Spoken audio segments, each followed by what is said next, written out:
We're ready to start. So good morning and welcome to Echoing Green. I really want to take time to thank you so much for joining us for this morning's UpStart. UpStart is really a series where we spot that emerge from our community. My name is Nashade Taylor, or Jones, sorry.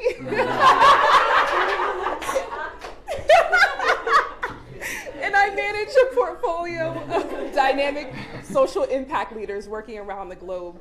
And Sam is joining us today. Sam Pressler, the founder and the executive director of the Armed Services Arts Partnership.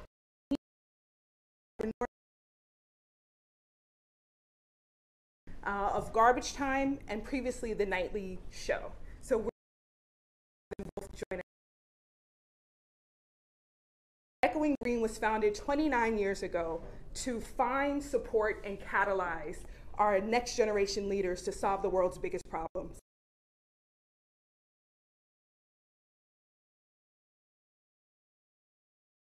As financial inclusion, education access, and using the arts to both connect, heal, and transform communities, which brings us to today's UpStart. So today we're really going to jump into a conversation. Both Benari and Sam have been thinking very deeply around like the intersection of arts, humor, and how to really have tough conversations. And with that, or actually I want to give a quick note, we're going to promptly end at 9:30. We're going to give you time to go out after 9:30. To Sam. All right. Well, thank you, Nashade. And I think thank you to Kara and Lindsay as well, who've been putting this together. An amazing job. And thanks to Green for hosting me. So just to reintroduce myself, I'm Sam Pressler. I am the executive director and founder of the Armed Services Arts Partnership, or ASAP. So we don't have many veterans in the room, but sometimes it's also the Army's Alcohol and Substance Abuse Program. We are not that. We're the Armed Services Arts Partnership.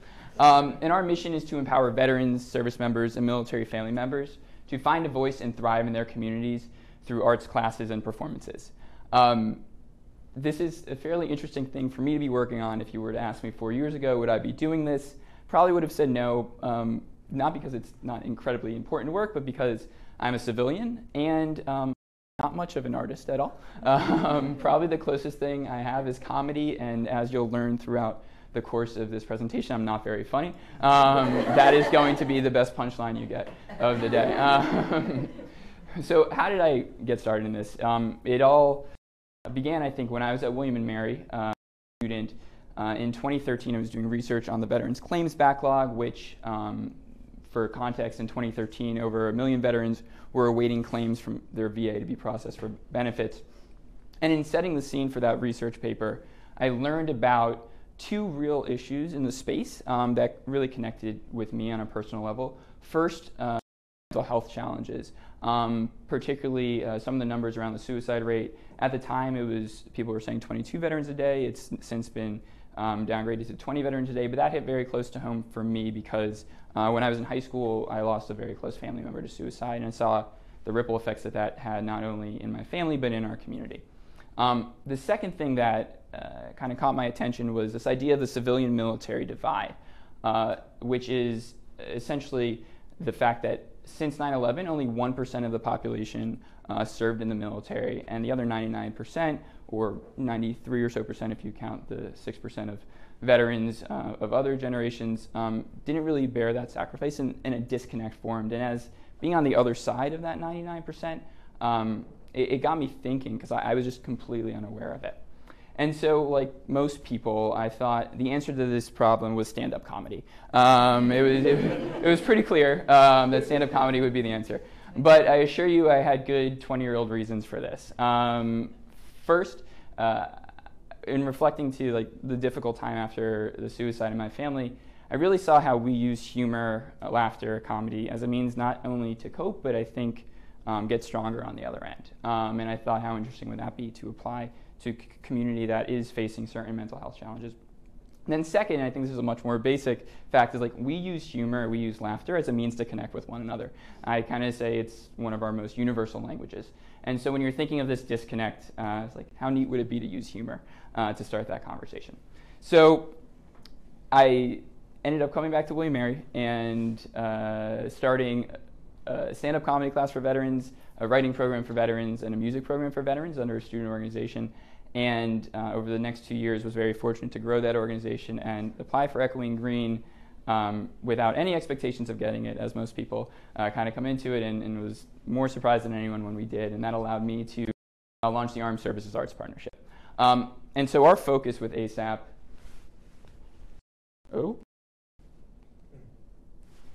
there's a delay, I'll make a note. So our ASAP is to promote expression, learning, and camaraderie through intro-level 7 to 10 week classes in stand-up comedy, improv, creative writing, and music. All of our courses will be taught by professional instructors, and they all culminate with a public performance, which is our opportunity to give our veterans a platform to have a voice in their communities, while also giving civilians and supporters within the community the opportunity to listen to the experience of our veterans, hopefully bring people together. A big model, though, is once people graduate from our classes, is not to have it end there. We believe in sustained engagement. If we're giving people this outlet for expression, for and for coming together as a community, we want to make sure that this impact is sustained. So we offer consistent workshops, meetups, performances in partnership with arts organizations and colleges and local performance venues to ensure that that happens. Now, I think why we're here today, and one of the more popular programs we have, is Comedy Boot Camp. Comedy Boot Camp is the first ever stand-up comedy class for veterans. It's how I initially got into it. And essentially, it's a 7-week course taught by professional comedy instructors, and now through a new program we have some of the alumni of our classes that essentially in the first 3 weeks we're really focused on building the basic skills of stand-up comedy, which Benari could speak to much better than myself. What are the basic elements of a joke? How do you write material? How do you organize that material? How do you perform on stage? That's the first 3 weeks. Then the second 3 weeks, we're like, okay, now it's time to apply that knowledge.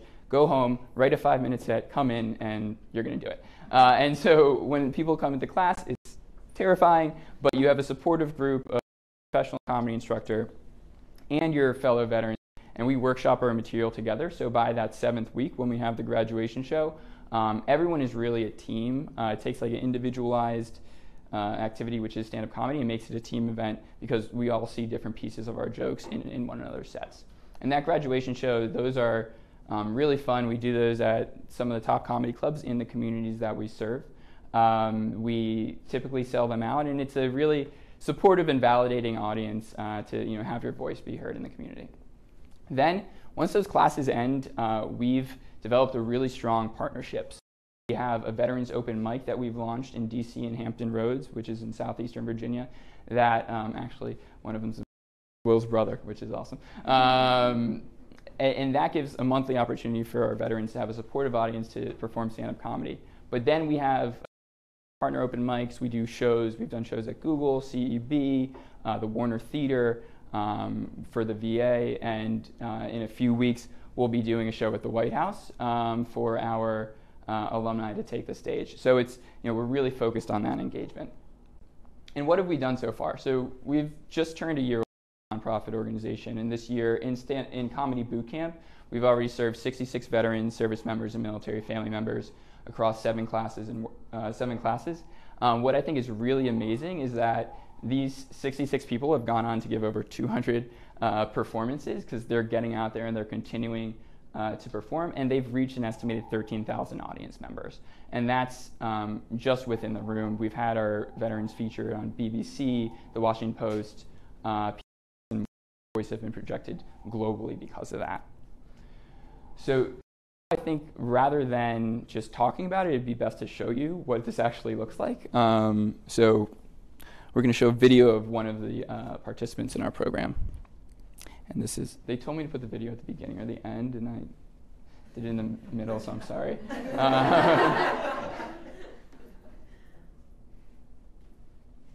So yeah, I was shot twice in Afghanistan, and it turns out that if that happens, occasionally they'll give you a dog instead of proper medical care.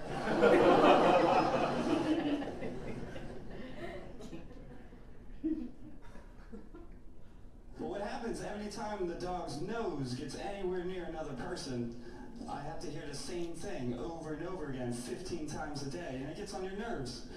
Oh, he must smell my dog. And when people say that to me, I don't know. I don't know what he's smelling. He's a dog. They have really powerful noses. They're awesome animals. You know, I read the other day that dogs can smell cancer cells. Maybe you have cancer. Maybe your dog has cancer. I got him this awesome vest to try and distinguish him as a service dog. So I decorated. I put, Iraq, Afghanistan, Pearl Harbor, thinking that people would read it and they wouldn't exactly know what's the matter with me, but they'd figure it's up and they shouldn't have asked. I went out to dinner with my wife the other night. We went up to the hostess. I say, table for two. She looks at the dog. She goes, table for 2.5. But then she stares at the vest a bunch more and she goes, oh, table for 2 and 1 hero. Yeah. You're going to find videos of me on YouTube just in a restaurant screaming at my dog about stolen valor.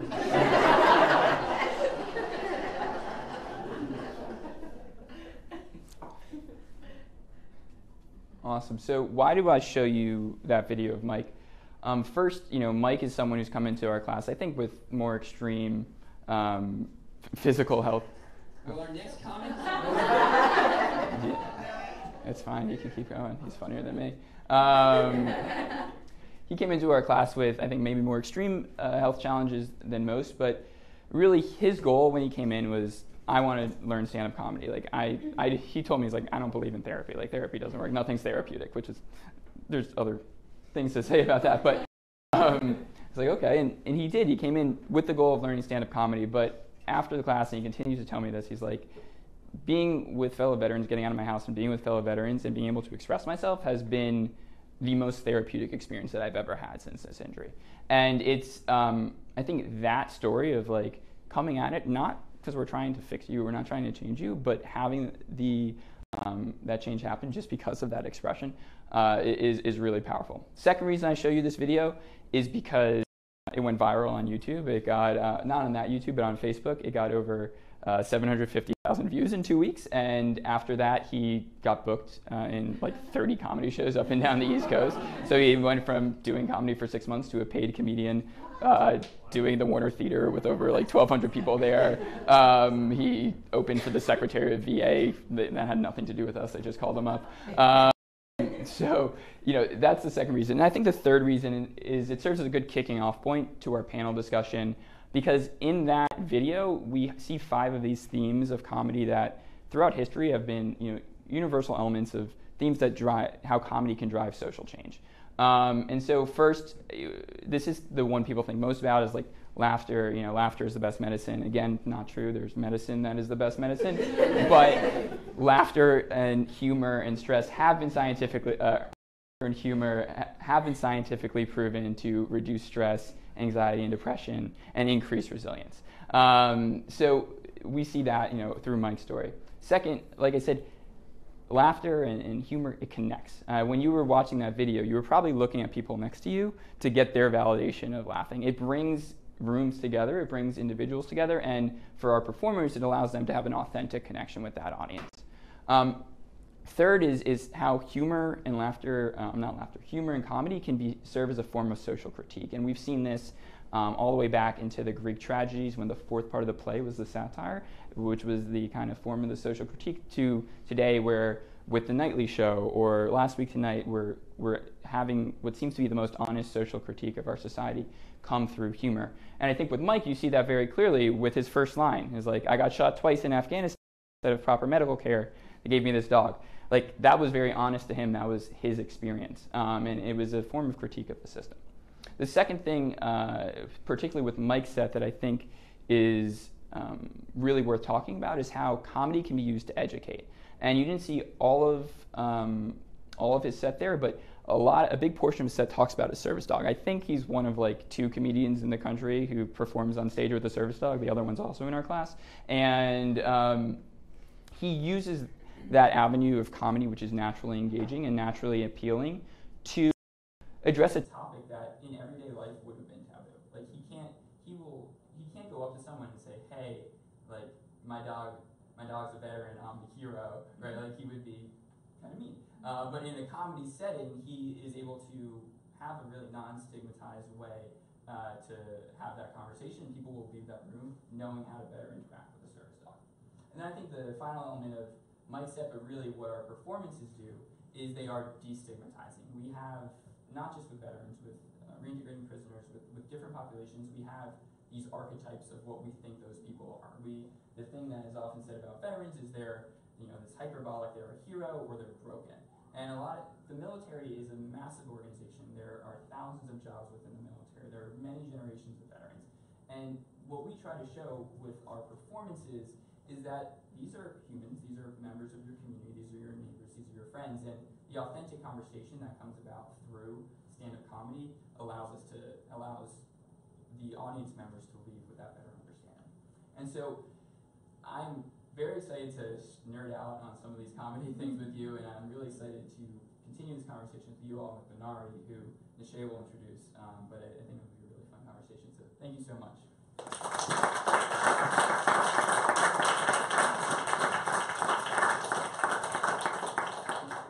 Take a seat, Benari, and you can actually introduce yourself and let us know more.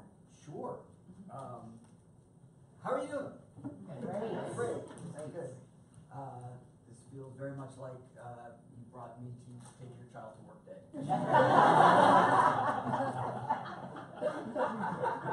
Very nice. Your setup. I assume the NSA is here. They're here, whether you know it or not. My name is Benari. I joined the Army for the open mic scene in Afghanistan.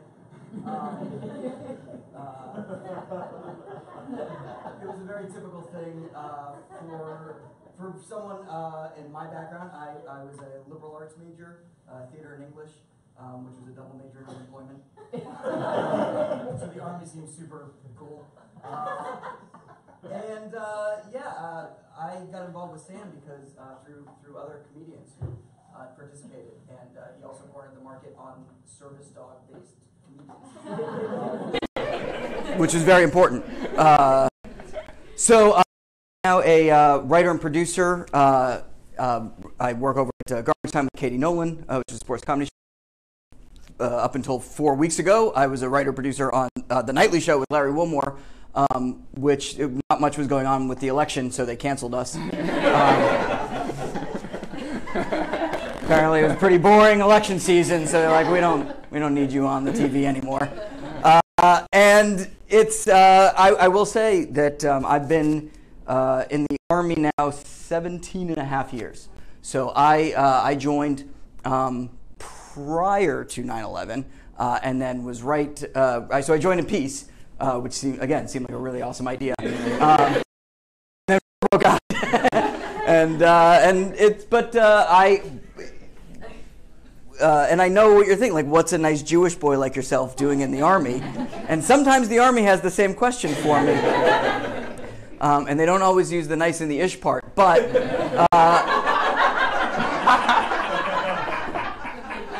no, they're better now. But I've always used humor to get through the difficult situations, and I've been so impressed with Sam and the work that he's been doing. Mainly because I've always felt that humor in the military is so underappreciated. You think of it, as you said, heroes or broken, and there's so much more to it because most of the days are just monotony. And most of the days are just like you're in your standard office, and the only thing that's different is sometimes you take a mortar. That's it. Normal everyday office things. But it is also such a vibrant community with so many different perspectives. And I don't know if you ever talked to a veteran, but they have a lot of opinions on everything. and it's this is the best way to really break down barriers and help people. So I'm so proud to be part of the organization. Love to ask some more questions. All right, let's do it. Cool. So, sit now. This is great too. Definitely like being tethered to. If we say something wrong. Yeah, exactly. Just cut the mic.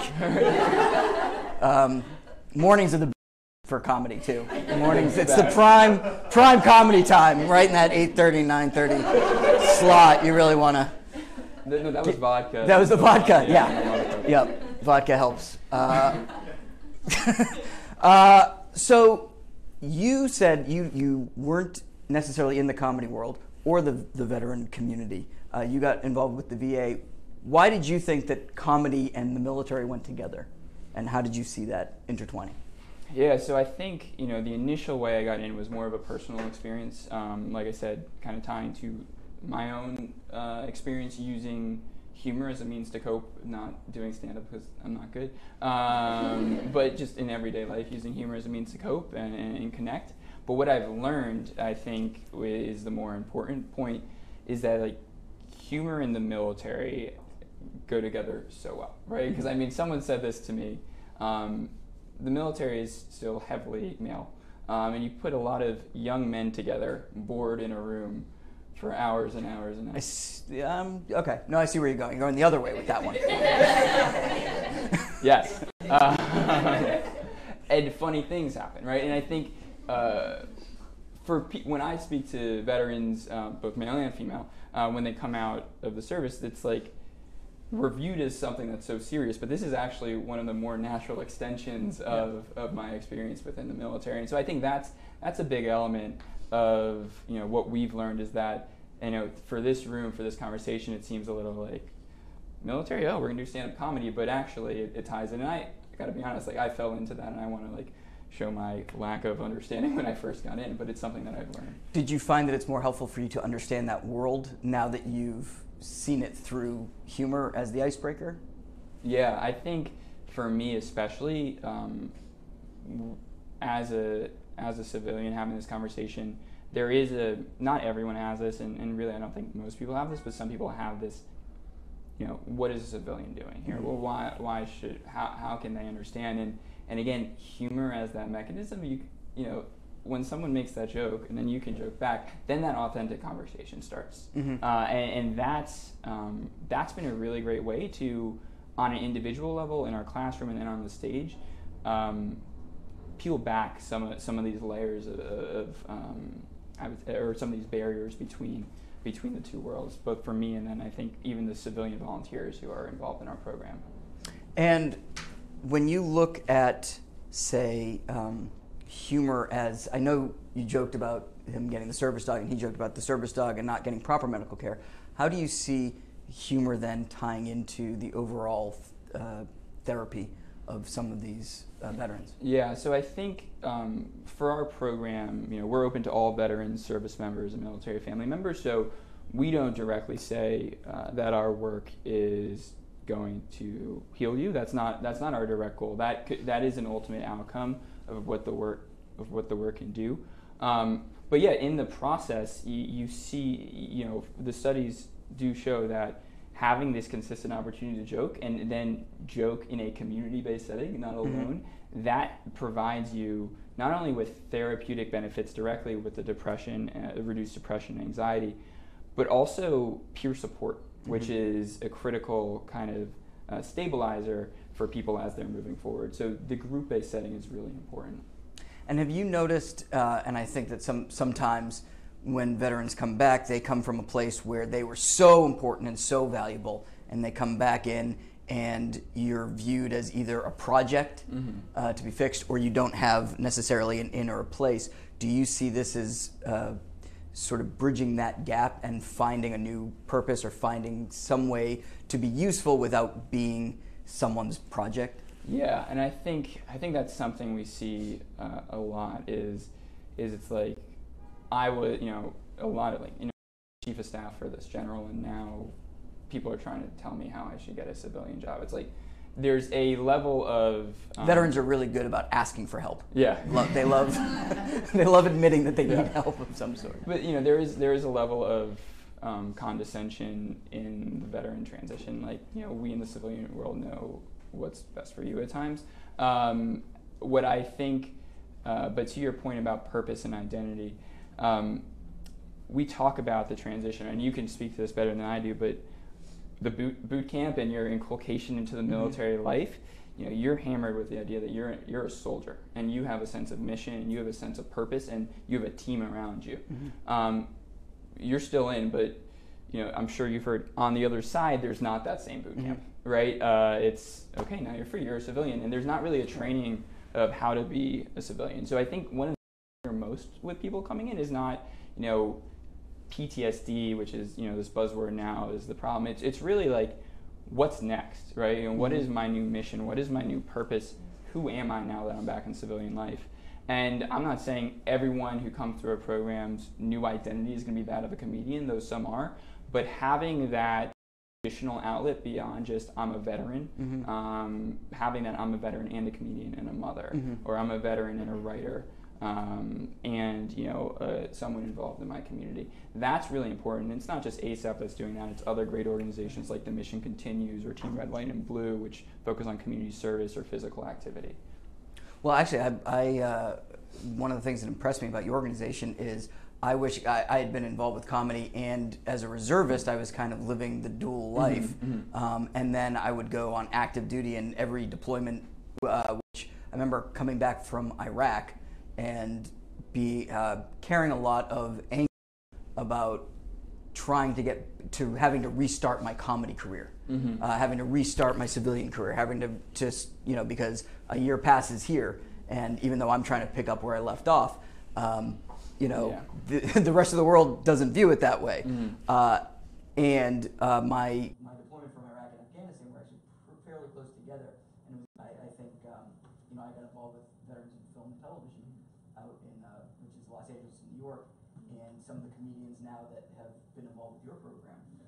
And I think that the more I was able to talk to people, the more that I was able to see people going through similar situations, it was a lot easier. There's a great group that I'm involved with the GI's Comedy, that PJ is involved with. And I kind of wanted to find out from you what your experience was with some of the veterans who might not buy into the system, who might not see the value in it. Do you get a lot of pushback? Do they throw up their hands, or do you find that they are pleasantly surprised, or are they totally all in? Yeah, no, I think that's a really good question. We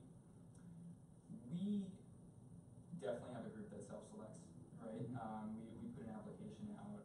We typically, for a 10-person class, we'll typically get 3 to 5 times the demand for that class as we have space.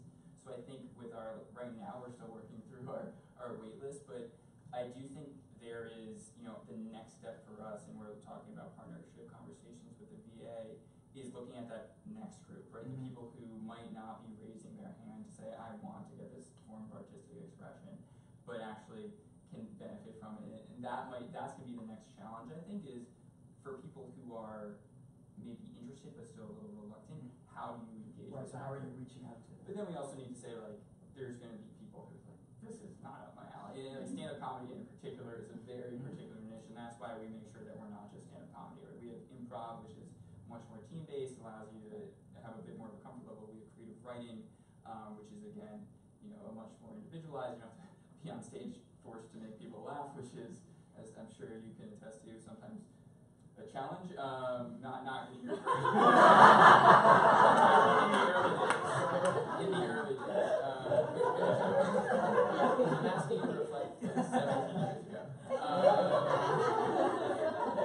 Make fun of me.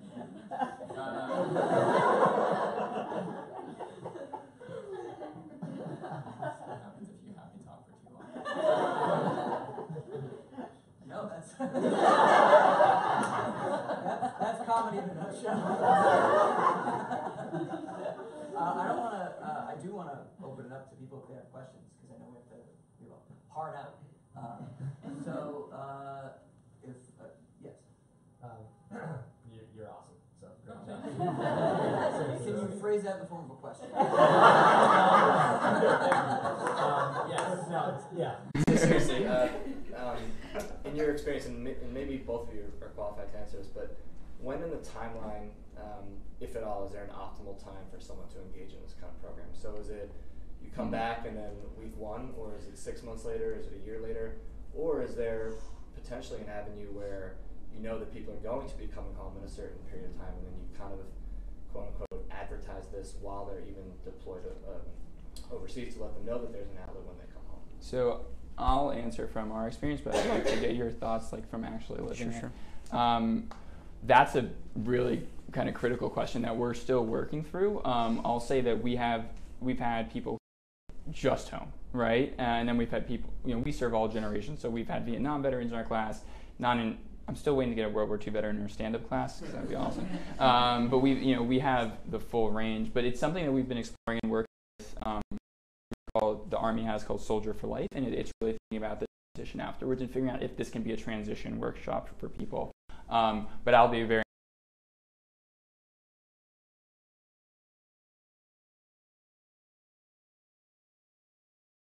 I think it really depends on the individual service member, and if especially what their experiences are, because not every deployment experience is the same. Which I found out when I was stationed at Kandahar in Afghanistan, which was a NATO base, and was still a shithole.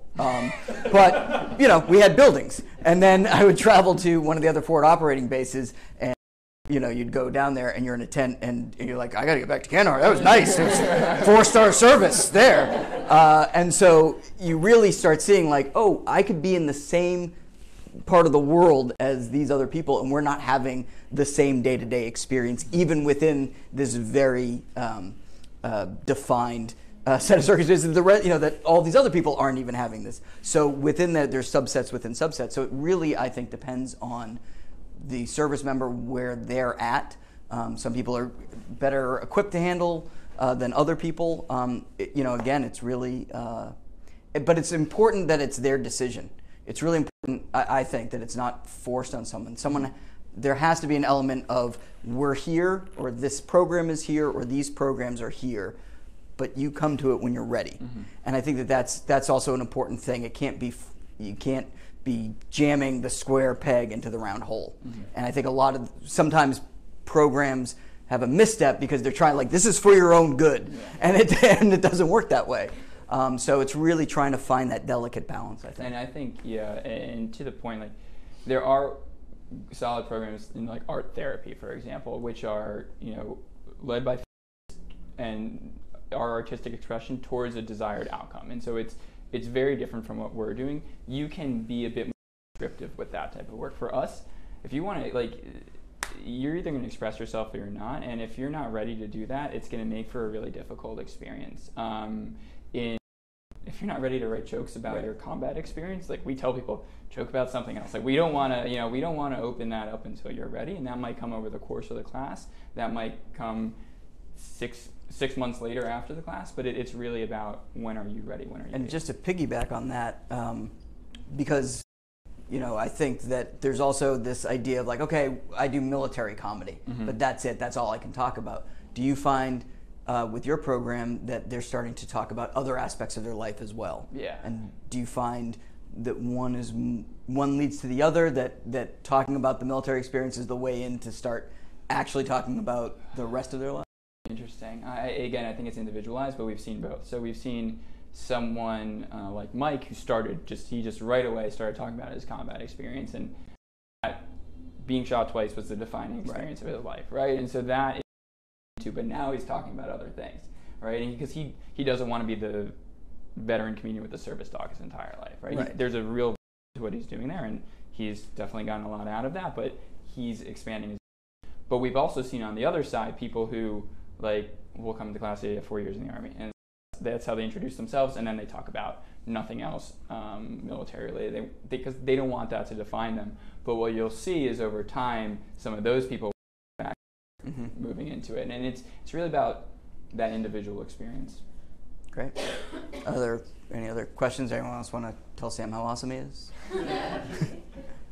So beyond it being like a coping mechanism or a healing mechanism, do you see a potential form of advocacy? Do you guys ever, you mentioned that it's about educating and critiquing, but do you ever kind of encourage your participants to use it as a form of advocacy for veterans' rights? Yeah, so that's a really awesome question. We don't really have the capacity to have our own advocacy arm, but what we've found, and literally in the last 2 weeks this has happened, Mike, who he got his service dog from a group called Puppies Behind Bars, which they have prisoners train the service dogs to work with veterans when they're back. And it's an amazing organization. He got it behind bars, and he became the voice. He's now the voice of Puppies Behind Bars, advocating for better regulations around service dogs on Capitol Hill. He did that 2 weeks ago. So it's coming naturally. The other person, the woman named Maureen Norman, she was in the Women's Army Corps. So back in the day, and you gotta go way back. Way back, yeah. And she's had 3 TBIs, none associated with combat. She's fallen off a horse, got in a car accident, and fallen off a cliff, which is like crazy. But she is now. She jokes about it, so I'll joke about it. But she is now advocating for better polytrauma services, and she's actually performing at the Polytrauma Conference in November. So we've seen that individually they've gone on their own and advocated for their particular causes, and I think, while one day we could definitely utilize for better access to the arts for veterans, I'm also really excited that they're able to branch out on their own as well. Great. So those are great socks, first of all. So you're about a year into your organization. I'd love to hear what's next for you and how all of us in this room can help. What do you want us to do? Call to action. And if you can keep that to like... Class are going to be performing in the Executive Office Building in the South Auditorium. We've been told preliminarily that Schmo Schmeiden is going to be the MC of the show, and so we're really excited about that. It's going to basically allow our alumni to have the biggest stage that they can imagine, and that's 1 year in. From that, we're launching a campaign to raise money to expansion of our comedy bootcamp program. So right after the White House show, we're dropping our fall campaign. So hopefully the show doesn't get canceled. But either way, we're going to drop the campaign, and the goal there is to start expanding Comedy Bootcamp, our program, up and down the East Coast to new locations. So definitely, you guys are great supporters. Please share that campaign, share that with other people. And then I think my final call to action is just a broader one, is when you're engaging with the veteran and military community, actually come and listen, and actually try to listen to them beyond their veteran experience. Go beyond that and understand the veterans and their family members for who they are as individuals and not who they are as a member of a broader group. And I think if we can all do that, this idea of this divide where we have this disconnect will greatly be lowered, because people will feel when they're coming back home that others actually have a sense of understanding about that experience. So. Terrific. Thank you. I think that's an awesome way to end out the conversation this morning. I hope again that it will continue outside. I want to really thank Benari for joining us this morning, and of course Sam for sharing.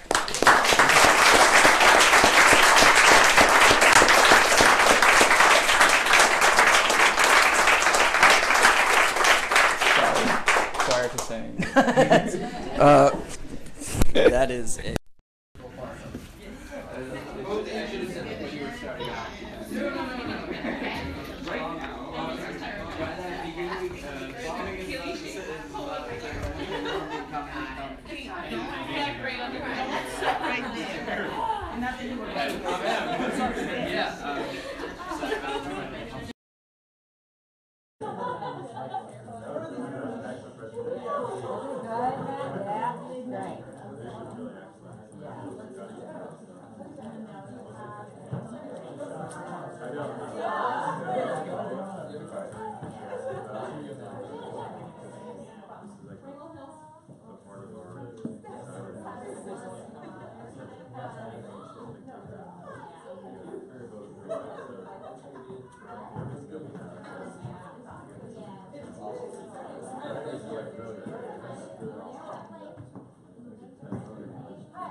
That was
That was really cool.